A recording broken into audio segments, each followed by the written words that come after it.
This is how the beginning of everything happened. God created the universe and everything in it in 6 days.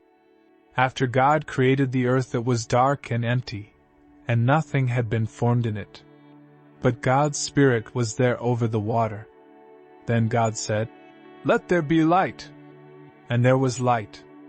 God saw that the light was good and called it day. He separated it from the darkness, which he called night. God created the light on the first day of creation. On the second day of creation, God spoke and created the sky above the earth. He made the sky by separating the water above from the water below. On the third day, God spoke and separated the water from the dry land.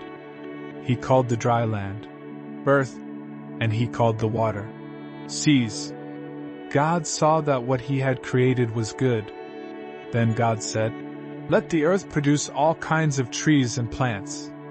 And that is what happened. God saw that what he had created was good.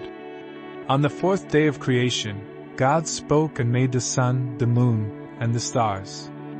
God made them to give light to the earth and to mark day and night, seasons and years. God saw that what he had created was good. On the fifth day, God spoke and made everything that swims in the water and all the birds.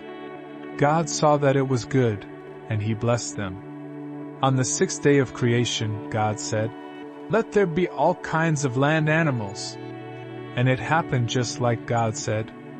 Some were farm animals, some crawled on the ground, and some were wild. And God saw that it was good. Then God said, "Let us make human beings in our image to be like us. They will have authority over the earth and all the animals." So God took some dirt, formed it into a man, and breathed life into him. This man's name was Adam.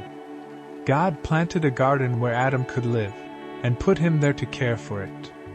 In the middle of the garden, God planted 2 special trees, the tree of life and the tree of the knowledge of good and evil. God told Adam that he could eat from any tree in the garden except from the tree of the knowledge of good and evil. If he ate from this tree, he would die. Then God said, "It is not good for man to be alone." But none of the animals could be Adam's helper. So God made Adam fall into a deep sleep. Then God took one of Adam's ribs and made it into a woman and brought her to him. When Adam saw her, he said, "At last! This one is like me. Let her be called woman, for she was made from man." This is why a man leaves his father and mother and becomes one with his wife. God made man and woman in his own image. He blessed them and told them, "Have many children and grandchildren and fill the earth." And God saw that everything he had made was very good, and he was very pleased with all of it. This all happened on the 6th day of creation. When the 7th day came, God had finished his work. So God rested from all he had been doing. He blessed the 7th day and made it holy, because on this day he rested from his work. This is how God created the universe. The moral of the story is, the story emphasizes the belief in a divine creator who brings order to the universe. It teaches the idea that God is the ultimate source of creation, and there is a purpose and design behind the world.